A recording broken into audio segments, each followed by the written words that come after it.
We're going to get started. As I've said several times to several people, we need to make this train run on time. For those of you who don't know me, I'm David Rosenblum. I am the director of the International Tax Program in my 23rd year here doing that. We've had this lecture ever since I've been here, and before I was here when Paul McDaniel headed the program.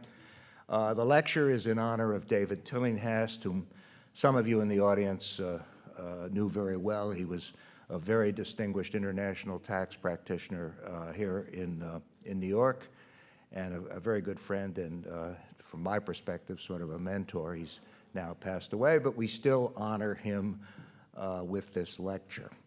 And we've had a distinguished series of speakers at the lecture, several of whom are in the audience tonight.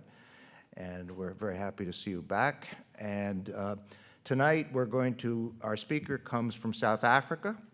Michael Katz is undoubtedly the leading international, not only tax, but lawyer in South Africa, very well known, very connected to the South African government for many, many years. I was fortunate enough to meet him when I was working in South Africa for a couple of summers, and I was determined to try to get him over here, and we finally were able to connect.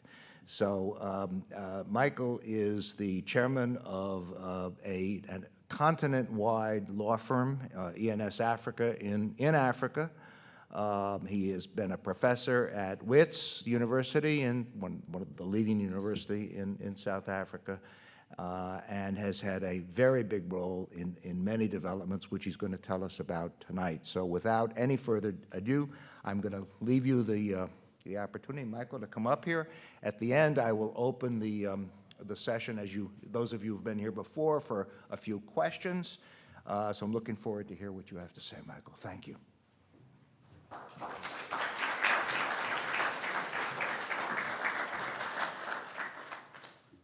David, thank you for a warm introduction. I thought that inflation had been tamed in America, but your introduction is very inflationary. If I may, just before commencing my talk, I'd like to dedicate it to a person, a Minister of State, who passed away in South Africa 3 weeks ago.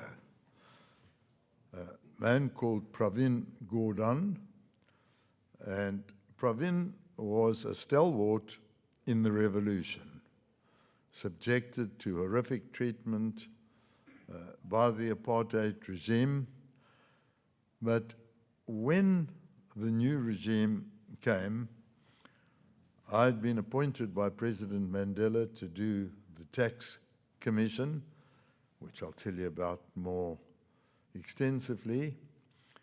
And at that same time, Mr. Gordhan was appointed Commissioner of SARS. That's the South African, the equivalent of the IRS. And one of our main recommendations was the restructure of SARS, and I worked extensively with him. After he became Commissioner of SARS, he became Minister of Finance, worked extensively with him. And then during the era of state capture, I don't know if many of you know what happened. We had our third president, after the illustrious President Mandela and President Mbeki. President Zuma was corrupt, and it was a catastrophe for South Africa. But Minister Gordhan was the sole person who held out. He was fired as Minister of Finance by President Zuma, and he made a huge contribution. After that, he became Minister of Public Enterprises, and sadly, after a short illness 3 weeks ago, he passed away. So I had a very close relationship with him, And his relationship to the work that I'm going to talk to you about was so central that I thought that I should dedicate this lecture to him. And I asked David, and David was good enough to agree to it. So let's start. And, you know, there was a very famous theologian, and in an ancient kingdom, and he was taunted by the king and asked to stand on one foot, and standing on one foot, explain the totality of the religion that that theologian espoused. And he stood on one foot and he said, "The totality of my law, love your neighbor as yourself." I don't have the same luxury tonight, standing on one foot figuratively, to give you anything other than a very cursory exposition of the work that the commission that I chaired undertook. So the election in South Africa on the 27th of April 1994 ushered in a new era of optimism, the Rainbow Nation, everything going for it, and all of us very optimistic. President Mandela was voted in on the 27th of April 94, inaugurated on the 10th of May, and I'll tell you presently, asked me to chair a commission of inquiry into the tax system. But before doing so, it is as well to describe what South Africa was at that time, being the background to the circumstances on which our commission had to restructure the South African tax system. And I say the new democracy was preceded by centuries of oppression of the black majority by white minority rule. In the decade preceding the new democracy, South Africa's economy was stagnant, low growth, high interest rates, high inflation, the target of international sanctions, disinvestment by foreign firms, inward-looking, capital exporting, tight foreign exchange rules. And there were, in addition, many negative factors in the social and economic context within which tax measures had to be considered. These included widespread poverty and income inequality, the unsatisfactory growth performance of the economy, and high fiscal deficits. So it was against that background that our commission had to operate. In the first paragraph of our commission's report, and I remember spending a lot of time formulating this, we said, "No decent South African can fail to be deeply concerned about the extent of abject poverty in South Africa and the existence of immense gaps in incomes and wealth between various groups in the population. The disparities between the wealthy and the poor in South Africa ranked amongst the greatest in the world. Poverty manifested itself inter alia in that many South Africans do not enjoy adequate education, housing, and health care, that the unemployed and underemployed number almost as many as those with regular work, and that income insecurity threatens the survival of too many households."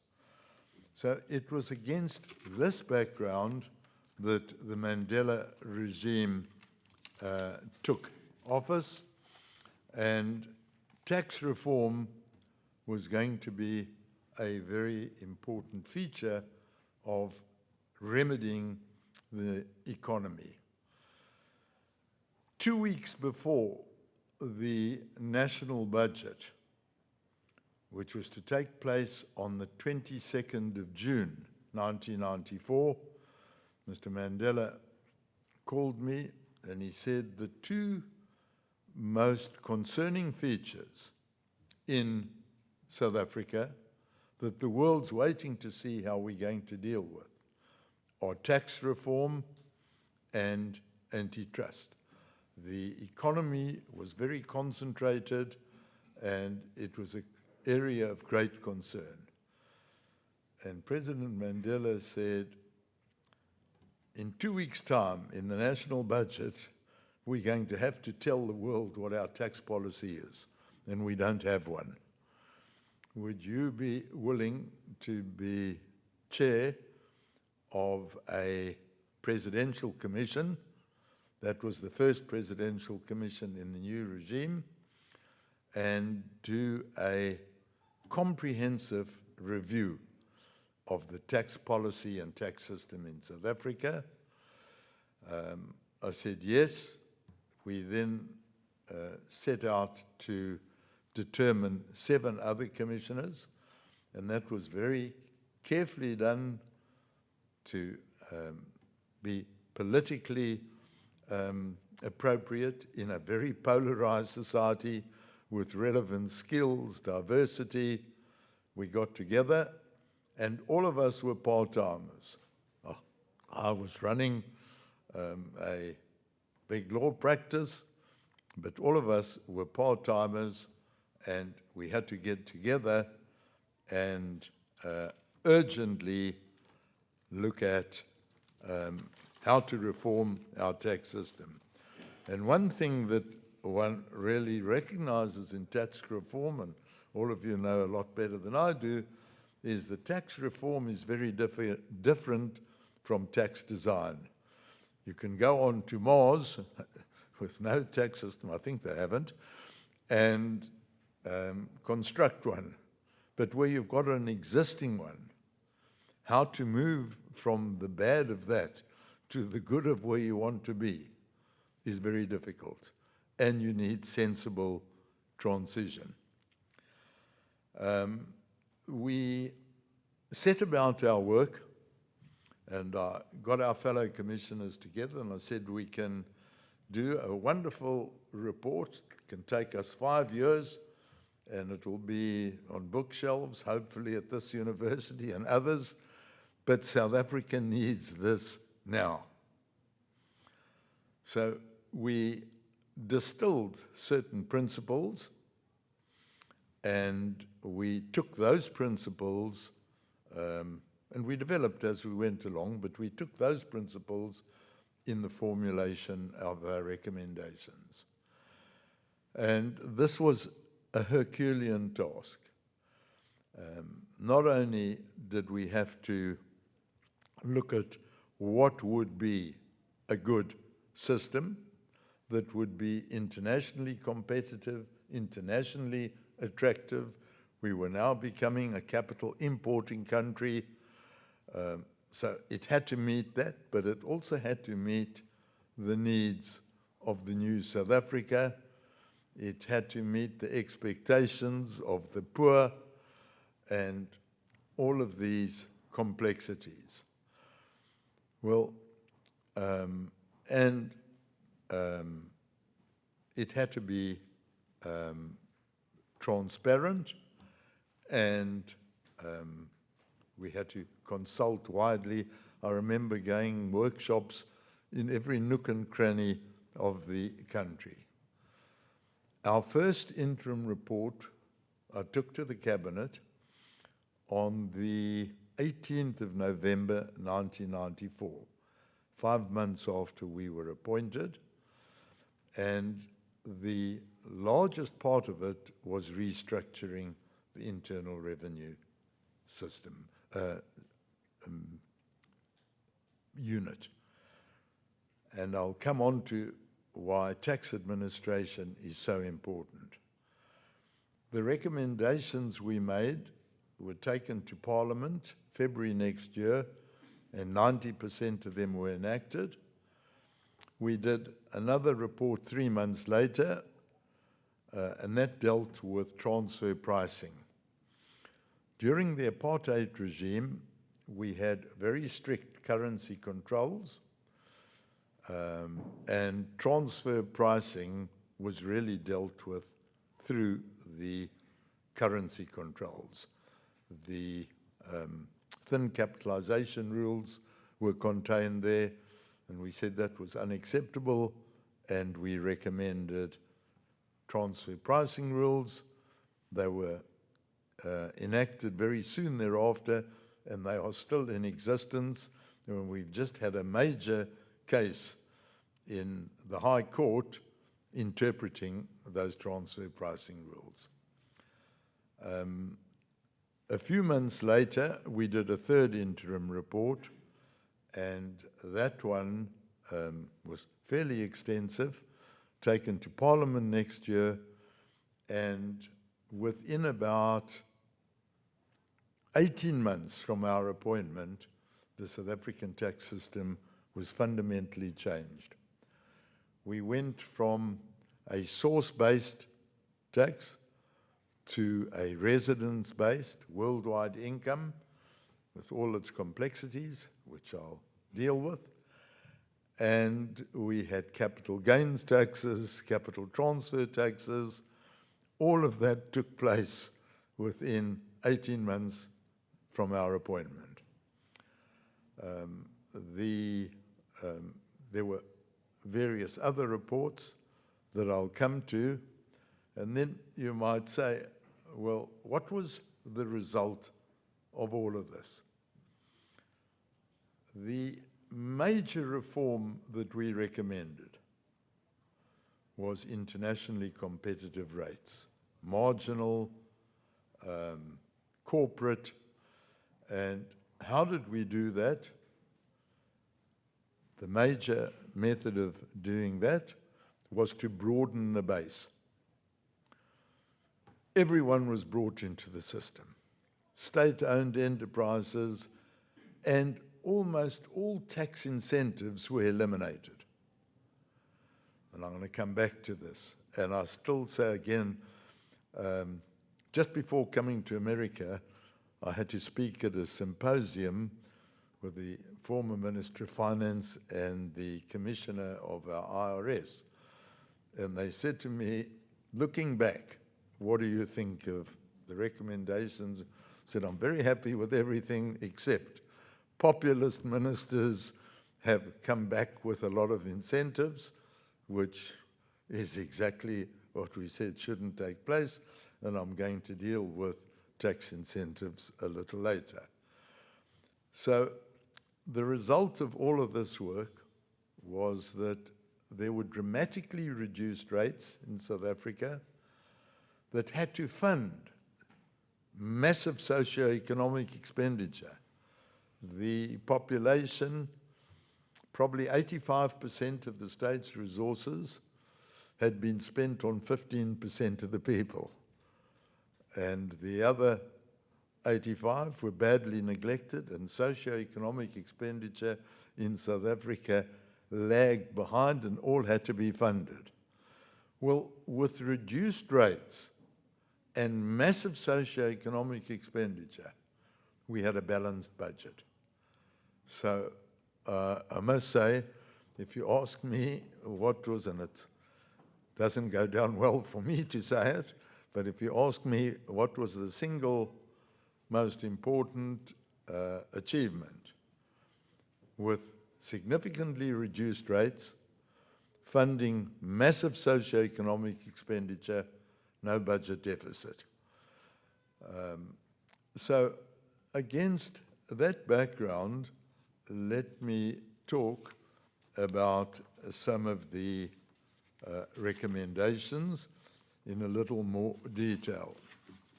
So we had to look at, having given you this brief background, what were the features, the non-tax, that had to be taken into account in the formulation of an internationally competitive tax system and structure against the background of the times that I've mentioned. First, there was democratization.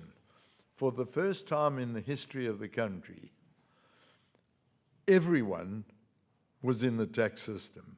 But more importantly, everyone now voted for the government that would decide how to spend their taxes. So democratization was a huge change in the environment.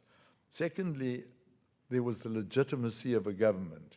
We now had a government that was legitimate. Thirdly, we had a new constitutional order.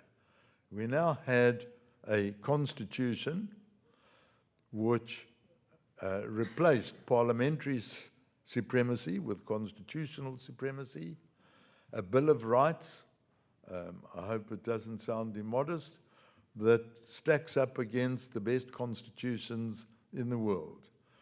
The protection of private property, judicial independence, press freedom. So we now had a constitutional democracy. Then we had to get growth. Growth was fundamentally important to South African economy, but growth with equity. That the fruits of growth had to be properly distributed. And I'll come onto this more fully. Then there was the priority of poverty reduction. The sixth one was we had new logistical demands. You've now got millions of people scattered throughout the country and in urban, sophisticated urban areas, unsophisticated rural areas, millions of people now into the tax system, and we have to now logistically cope with it. And then there was global economic competition. And I remember at the time we were doing our reports, James Baker, who was then Secretary of the Treasury in America, gave a speech at Rutgers University. And he said there would be three factors going forward that would be decisive in determining a country's tax policy. One, international competition. Every country would be competing for the investment dollar and reducing their rates. Two, new technology in the collection of taxes. And three, a greater percentage of the population supporting a bigger percentage in retirement. So those were three big challenges that one had to look at. So those were the non-tax issues. Now let's look at the tax principles that we thought were important. So the first one was compliance with the normal precepts of taxation. And here we said, for an adequate tax structure, the basic characteristics are equity, neutrality, simplicity, certainty, administrative efficiency, cost-effectiveness, flexibility, stability, distributional effectiveness, and a fair balance from the point of view of taxpayers between the respective burdens of direct and indirect tax. This is a big challenge to which I'm going to revert. The ideal both for direct and indirect imposts is a broad-based, widely distributed, low-rate, high-yield tax conforming to these requirements. Then we had a reconstruction and development program in South Africa. That was the government's macroeconomic policy to deal with poverty eradication. Then, as I said, there was the promotion of economic growth, an integrated system. And I was talking to the students at lunch today, and it's fundamentally important that in a country you have an integrated tax system where it's all administered so that you look at the burden holistically. Then there was the rule of law. Now, one thing that we saw that was of vital importance is, yes, you have to have fair taxes. If they're unfair, the ballot box will be the remedy. But if they're procedurally unfair, the relationship between the tax collector and the taxpayer was inappropriate, it would be problematic, and we recommended a tax ombudsman, which I'll come a little later. Then there had to be transparent consultation, which we were very attentive to, and a moral consensus. The Commission recognized that taxation must be founded on moral consensus around the need to nurture the tax system as a vital component of our national existence in the valued ownership of all of the people of South Africa. Although there must be room in a democratic society for energetic debate concerning measures, the tax system cannot serve as a forum for protest against other perceived wrongs. Then there had to be a balance between taxes. And interestingly enough here, this was one of our hardest functions. An indirect tax, VAT, is very reliable, good stream of revenue, but it's very regressive. It bites on the poor hardest. It's a consumption tax. And there, the challenge in South Africa of having a significant consumption tax is vast. We recommended, and VAT is a big component today of the totality of the tax collection in South Africa, but we were steadfast it should never exceed 14%. During state capture, it came up to 15%, but for what it's worth, I've been very steadfast in my advice to government, never increase the VAT rate. We have to fund NHI now, we have to do many things. Don't use the VAT rate. It is very unfair on the poor in society.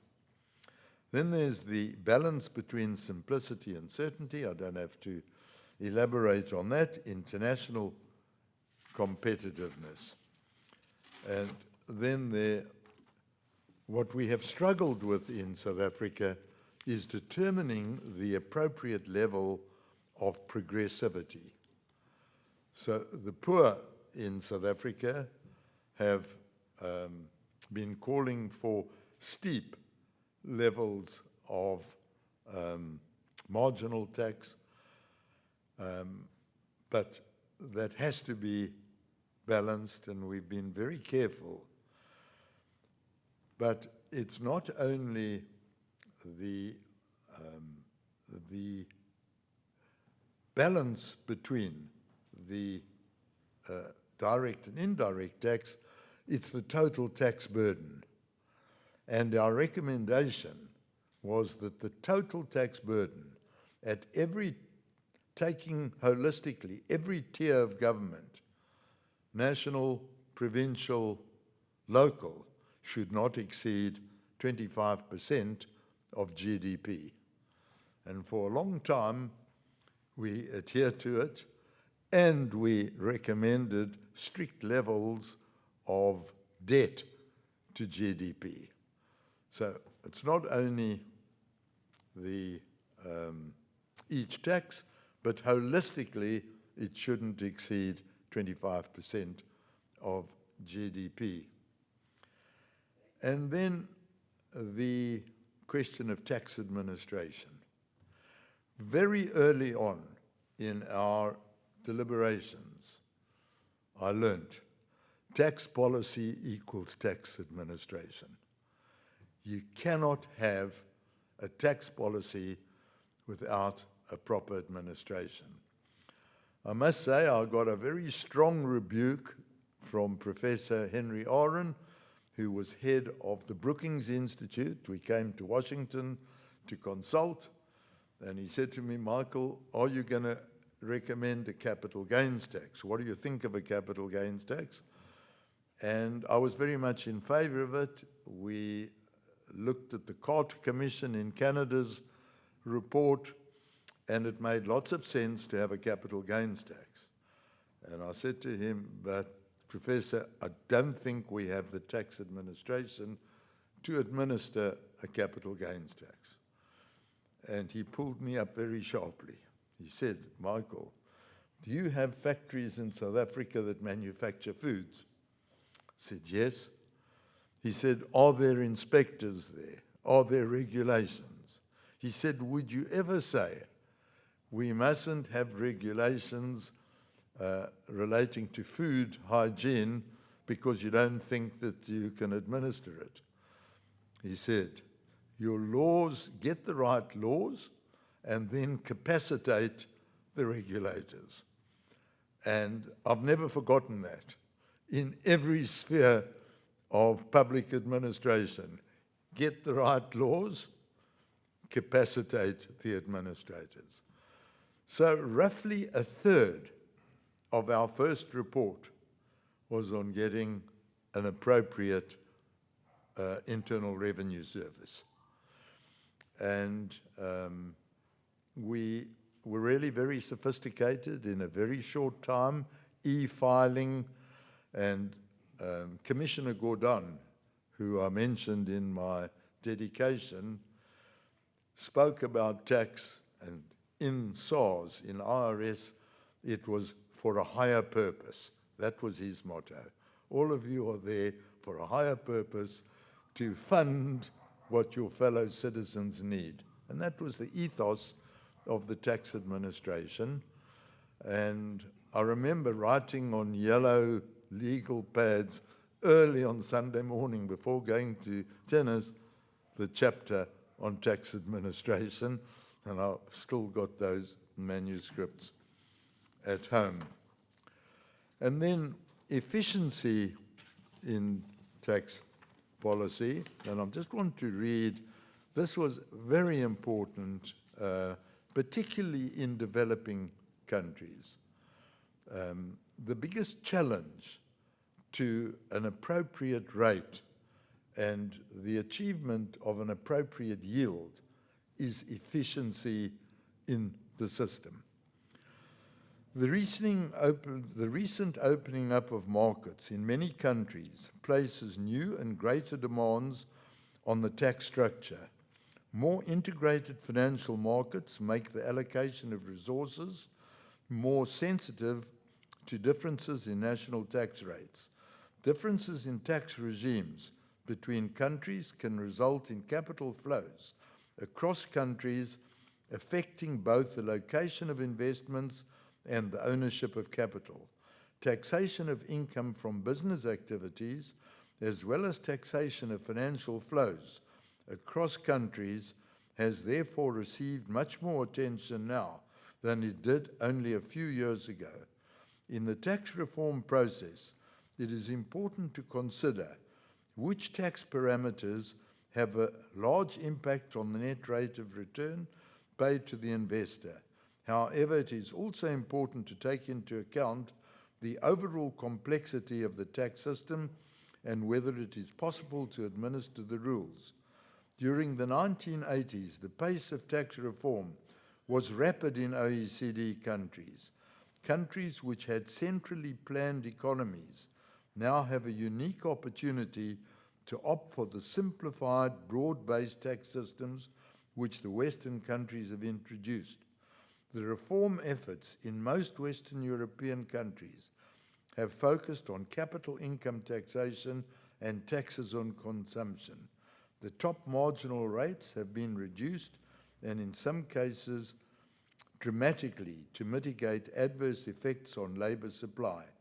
With high taxes on wage income in the past, untaxed economic activities, leisure activities, and black market activities tend to increase and erode the tax base. I've covered some of those. I now want to just make a couple of observations before getting into some of the details of the recommendations in specific areas.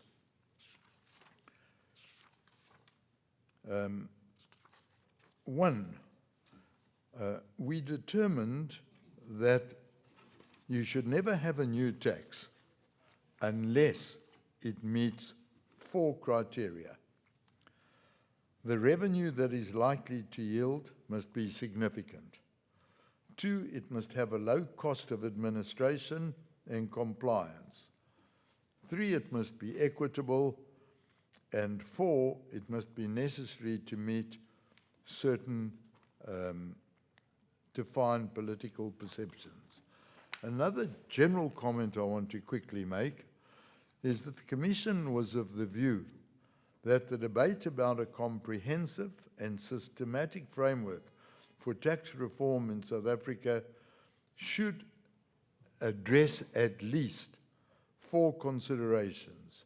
First, a concern as to the overall tax burden or total taxes levied by all tiers of government expressed as a percentage of GDP. Secondly, the question whether the composition or structure of taxes, including their assignment to the different levels of government, is appropriate to the prevailing economic and political conditions nationally and internationally. What do I mean by this? In the Constitution, the central government can devolve taxing powers to provincial and local government. And I remember the Minister of Finance consulting me at the time and said that he's under significant pressure from lower tiers of government to do some tax devolution. And I said to him, they don't have the capacity to administer the taxes. You're going to have the moral hazard of having to fund what they don't, and you're just going to increase the tax burden. So the appropriate level of assignment of the taxing powers to the various tiers of government in South Africa has been very important. Thirdly, and important, related issues of economic and administrative efficiency, cost effectiveness, and efficacies in terms of the objectives of the tax system. And fourthly, the transition strategy, which I've already mentioned, moving from the bad to the remedied tax system. Just one last general, the overall growth performance of the economy determines the increase in revenue, which will accrue to the fiscus each year, given the existing tax structure, while the economic growth objective limits the extent to which either an increased tax burden or borrowing can be used to finance additional outlays. Revenue and deficit targets thus dictate the overall government expenditure levels which the economy and the fiscus can sustain. So let me get, time's catching up, let me get to some of the specific recommendations. One of the most difficult was retirement fund taxation. And we have in South Africa a model that's called EET. Contributions to the tax system are exempt. Contributions to the pension funds are exempt. The income of the fund is exempt. The withdrawal thereafter is taxed, EET. Now, we made significant recommendations here, and there have been some changes since, but that's still the fundamental model. So just by way of anecdote, one of our recommendations was to put a cap on the E for the deductions in. And when I came to Parliament to present this, there was a row of the CEOs of the biggest financial institutions, clients of mine, who was saying that this was going to kill the retirement industry and that the retirees would become a burden to the state. Well, my response was, I've been around the country. 90% of the population don't know the meaning of the word retirement. They're looking for proper education for their children, going to school properly clothed, going properly fed. But the retirement industry, interestingly enough, is still the biggest tax expenditure in our system and is almost an island of plenty in the South African economy. Talking about tax expenditures, we consulted the then Secretary of the Treasury here, I think it was Robert Rubin, and the one principle I'll never forget, he said, don't give an interest deduction on home loans, mortgages. He said it's the third biggest tax expenditure in the United States, and don't be tempted to do that. And we had many representations that we should do that. But it's self-defeating, because the minute you give that deduction, it pushes up the value of the land, so they then can't afford it, so it makes no sense. Then we recommended a capital gains tax, but at a different rate from ordinary income tax. The Carter Commission in Canada, interestingly enough, recommended a comprehensive tax both at the same rates. We thought that that was inappropriate, so we've got very sophisticated capital gains tax rules in South Africa. The most difficult of all taxation is mining tax. And why is mining tax so difficult?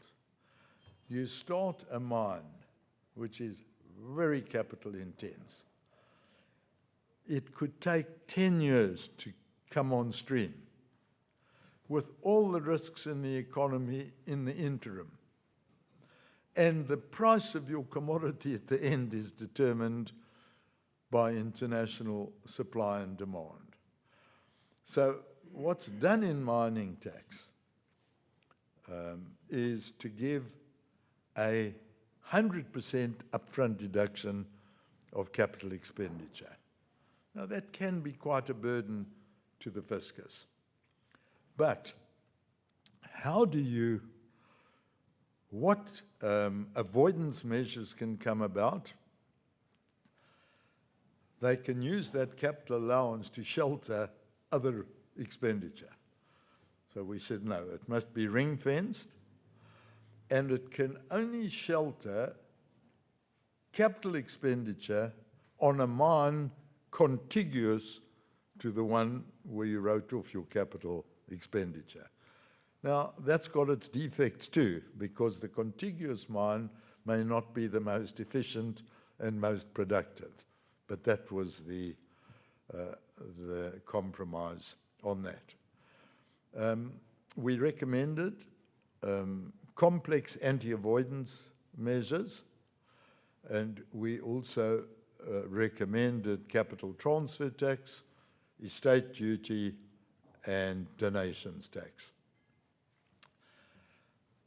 One of our most important, and to me, the most important recommendation was the total elimination of tax incentives.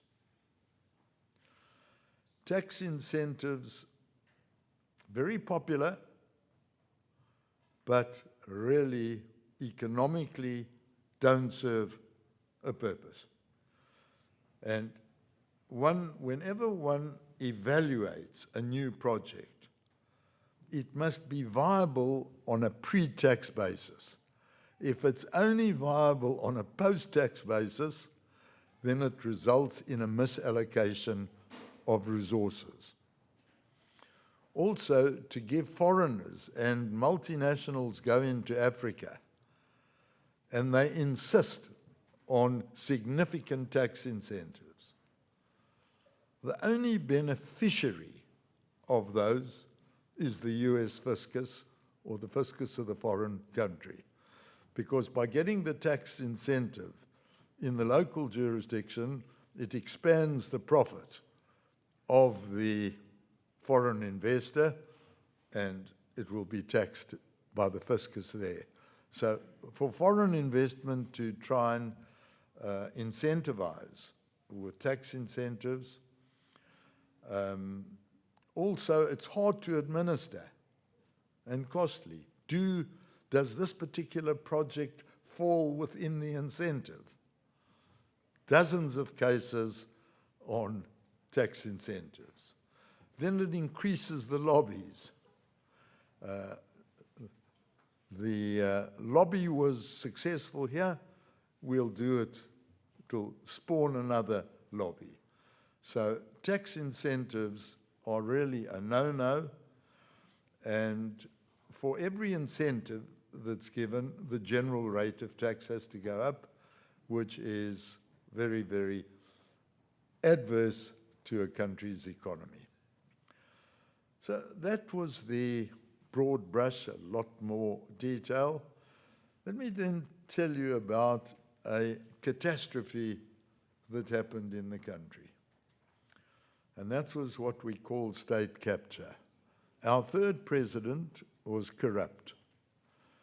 And it was an entirely corrupt regime, and what the strategy was to decapacitate institutions of the state. So they decapacitated the state-owned enterprises. They tried to decapacitate the judiciary, but fortunately without success. They tried to decapacitate the treasury, fortunately without success, but they did decapacitate SARS to a significant extent, and the corrupt commissioner was advised by a major US consulting firm. And it did vast damage to the Revenue Service. In 2018, President Ramaphosa appointed a commission of inquiry to examine what happened at SARS and what should take place. And I was a member of that commission. It was a 3-person commission. And our first recommendation was to fire the then commissioner, which was done. Threatened a lot of litigation, but then we made some recommendations as to the appropriate governance at the IRS. The process for the appointment of the commissioner, the process for the removal of the commissioner. All of this you have to be careful that you're not interfering with the independence of the commissioner. Thirdly, the process for the appointment of the executive committee of the commissioner, the determination of the remuneration of the commissioner, the formulation by the commissioner of the business plan. And here was a major issue. The corrupt commissioner refused to have his business plan approved by the Minister of Finance, Mr. Gordon. And he said that would interfere with my independence. But there was a fundamental flaw in that reasoning. And that flaw was there's a big distinction between autonomy and independence. Yes, IRS should have autonomy, but that doesn't mean that they exist as an island independent of the Treasury. So we made significant recommendations in that regard, and then we recommended that the role of the tax ombud in arbitrating relationships between the taxpayer and the commissioner should be strengthened. And finally, we recommended the appointment of an Inspector General. And the Inspector General could walk through SARS, mero motu, pick up corruption, take complaints from taxpayers. So that is all. So it brings me to the final point.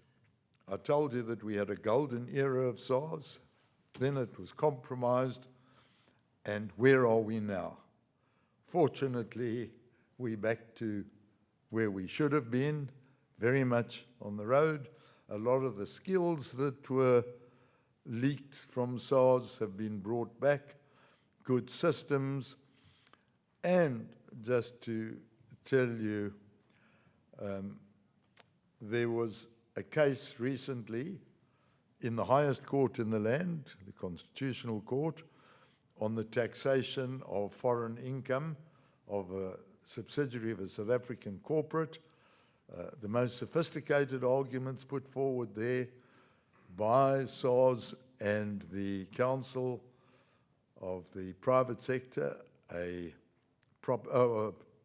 collective industry company, and so much was it contentious that the Supreme Court of Appeal had upheld the IRS's case.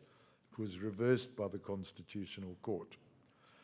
And now we're in the process of implementing the OECD's minimum tax on multinationals, the top-up that they will pay there, a minimum of 15%.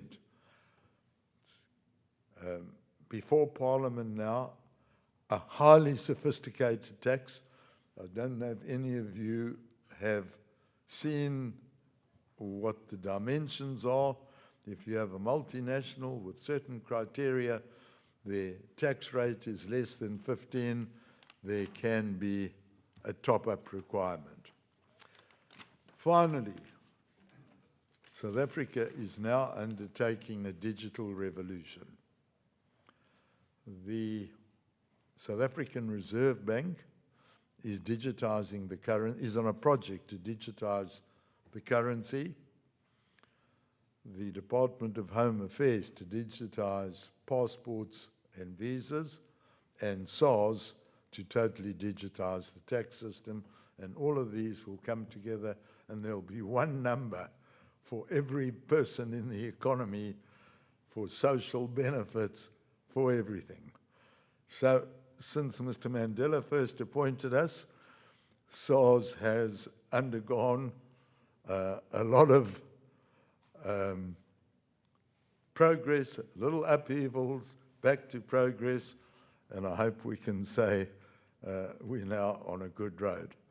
So, David, you said stop at 7. I'm stopping precisely at 7. Thanks for hearing me.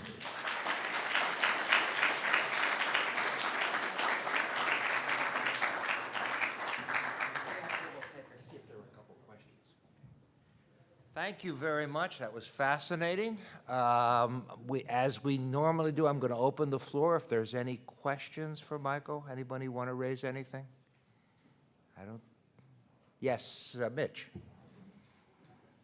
Fascinating talk. Thank you for joining us. And listening to everything after the first 10 minutes of your comments, it sounded like much of what I'm familiar with in sound tax reform, lowering rates, getting rid of inefficient tax expenditures, thinking about fiscal federalism, how do we administer tax, and so on and so on. And I feel like those comments could well apply to the sort of class and administration we might, or tax reform we might teach here.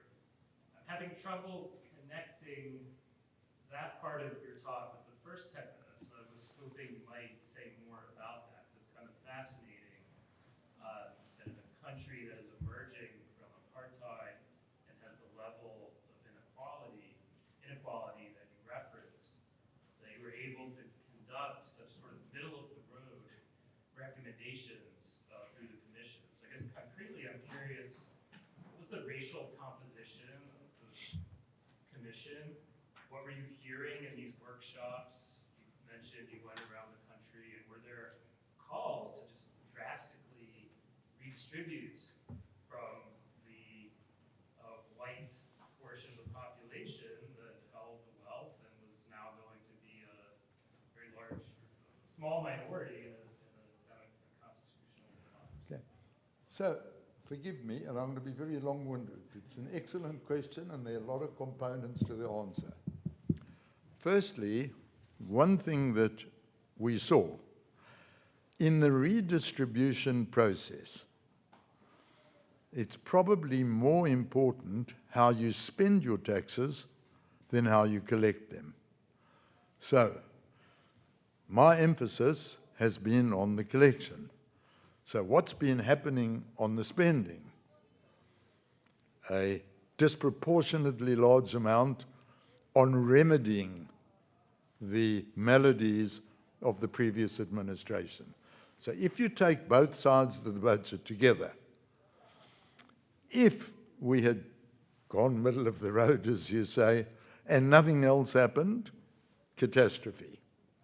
But it was accompanied by what I said, massive social economic expenditure designed to redistribute. Point one. Point two, while all this has been going on, there's been a significant growth in the black middle class.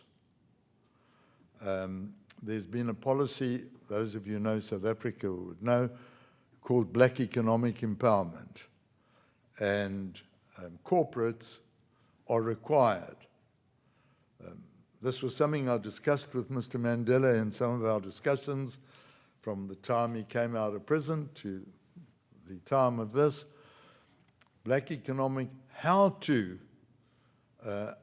ensure that the ownership of the economy more accurately reflected the demographics. So that's taking place outside of the tax system.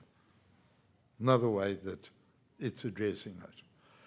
So if you take the expenditure side of the budget and other measures outside of the tax system you can't just isolate the tax system and say, well, how do people, so much so, one day, which is an anecdote, when we announced our first press conference to announce our VAT policy, I'd assigned the convenership of the subcommittee dealing with VAT to one of the black ladies on the commission.